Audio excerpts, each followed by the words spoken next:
ప్రైజ్లో ప్రకటన గ్రంథం 12వ అధ్యాయం గురించి తెలుసుకుందాం.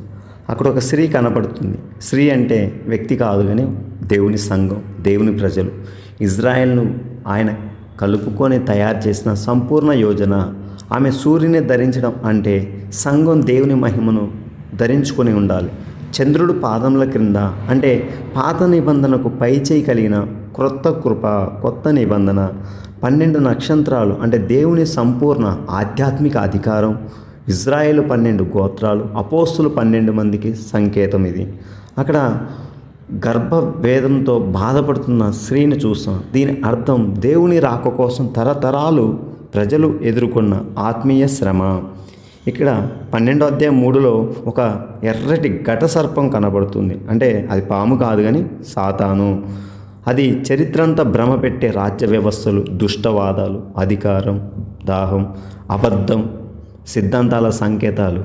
ఈ ఘట్టసర్పం నక్షత్రాలు 3వ వంతు త్రోసివేయబడతాడు. అంటే దేవునికి విరోధంగా తిరిగిన ఈ దుష్టదూతలన్నీ దేవుని రాజ్యం నుంచి వెలివేయబడ్డాయి.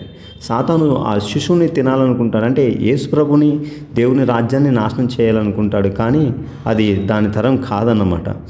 అక్కడ ఆమె ఇచ్చే శిశువు ఇనుప దండంతో పరిపాలించబోతున్నాడు, అట్టి కుమారుని ప్రసవిస్తుంది అని రాయబడి ఉంది. అంటే అది యేసు ప్రభుని గురించి రాయబడినటువంటి వాక్యం. సాతాను ఎన్నో దాడులు చేశాడు. హేరోదు చిన్నపిల్లలను చంపేశాడు. కానీ సిలువ వేయబడవలసినటువంటి యేసు ప్రభును మాత్రం ఆయన ఏమీ చేయలేకపోయాడు. ఆ 12వ అధ్యాయం 6లో స్త్రీ 1265 రోజులు అరణ్యంలో సంరక్షింపబడింది. అంటే 42 నెలలు, అంటే 3.5 సంవత్సరాలు దాచబడిన ఈ శిశువు యేసు ప్రభు చేసిన పరిచర్యకి సంకేతంగా ఉంది. ఇది కాలానుగుణ ప్రతీక.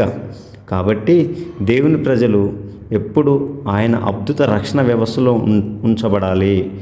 అదేవిధంగా ఈ 12వ అధ్యాయంలో ఆ ఘటసర్పం పరలోకంలో ఒక యుద్ధం జరుగుతుంది. ఘటసర్పంకు దాని దూతలకు యుద్ధం చేసిరి కానీ గెలవలేకపోయిరి అని రాయబడి ఉంది. అదేవిధంగా 12-11 చూసి మనం అర్థం చేసుకోవాల్సింది, అక్కడ గెలిచిన 3 శక్తులు మనకు కనిపిస్తాయి.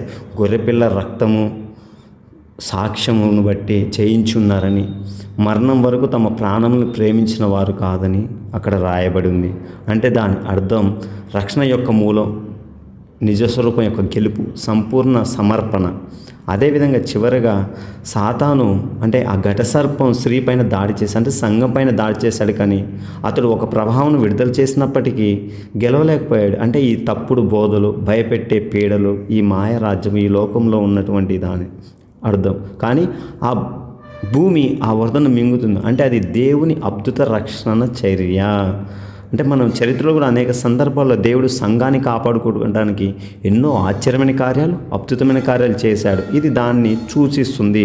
ఇక చివరిగా మనం చూస్తే సాతాను చివరి దాడి దేవుని ఆజ్ఞలు గైకొంచు యేసు సాక్ష్యం కలిగిన వారిపై అని రాయబడి ఉంది. అంటే ఇది చివరి కాలం సంఘంపై వస్తున్న ఆత్మీయ యుద్ధానికి ప్రవచనం.